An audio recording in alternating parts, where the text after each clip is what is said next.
Assalamualaikum warahmatullahi wabarakatuh. Waalaikumsalam warahmatullahi wabarakatuh. The honorable chairs, the honorable judges, and all my friends all. Good afternoon, ladies and gentlemen. First of all, let us praise and thank Allah Subhanahu wa Ta'ala for His blessings, mercy, and guidance, so that we can all gather in this place. I also express my gratitude for the opportunity given to me to deliver a speech regarding social media impacts on Gen Z. Afra Karimah. Today, I stand here and I'm proud to be the representative of the young Indonesian student. As we all know, in this increasingly modern era, the internet has become a necessity in our daily needs. From young to adults, the internet has become very familiar to them. One of the most used items on the internet is social media. Social media is a friend as well as an enemy for its users. So here, I'll speak about social media in my view as a student that is a part of Gen Z. There are many kinds of social media that exist currently. There are Instagram, Twitter, Facebook, WhatsApp, and TikTok. The use of social media in everyday life certainly has good and bad impacts on its users. To be more specific, I'd like to give some points regarding social media for our mental health. Gen Z, on average, is more likely than other generations to cite negative feelings about social media. They are also more likely to report having poor mental health. But correlation is not causation. And research indicates that the relationship between social media use and mental health is complex. Social media brings the most positive impact on self-expression and social connectivity. Social media is a place to escape that cites higher level of a positive than other across all aspects. It is a place to share our feelings and simply we can put anything we feel and we show it to people so that we feel seen and heard.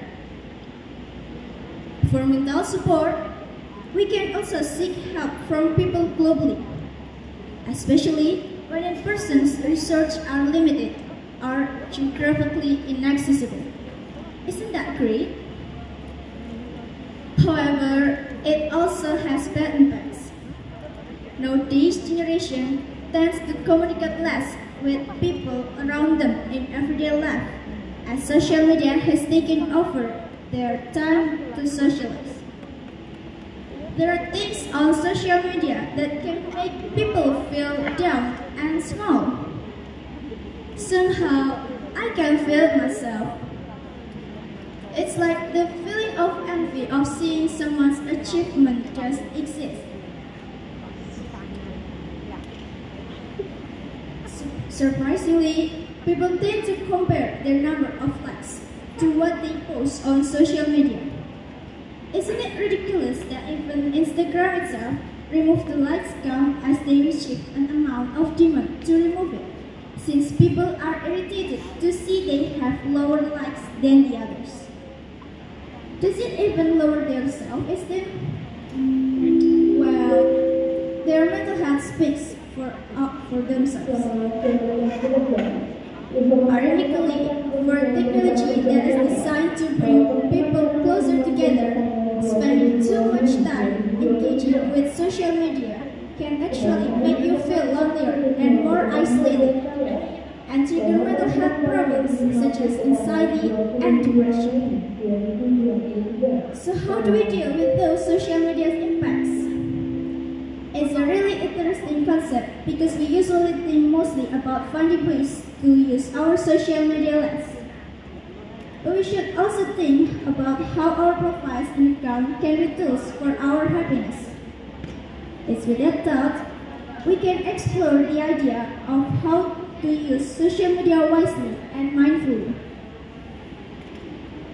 With anything we spend most of our time, we should try to find a way to make it as mentally and emotionally rewarding to us as possible.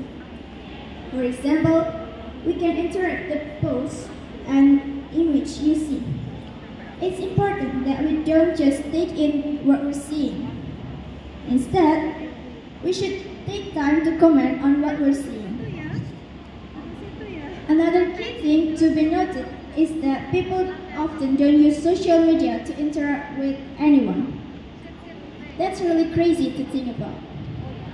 The main purpose that these online platforms were intended for, people rarely even use them that way. So, we can use social media to chat with people and get to know them better. One other way is to use social media to set up in-person interaction. People who have more in-person interaction can experience more positive feeling than those who use social media often. Therefore, we as users of social media should be wise and careful when using social media. There is the black and the white. We should be able to filter what's good and bad for us, especially when it comes to our mental health awareness. That's all, ladies and gentlemen. Thank you for your attention. Wassalamualaikum warahmatullahi wabarakatuh. Waalaikumsalam warahmatullahi wabarakatuh.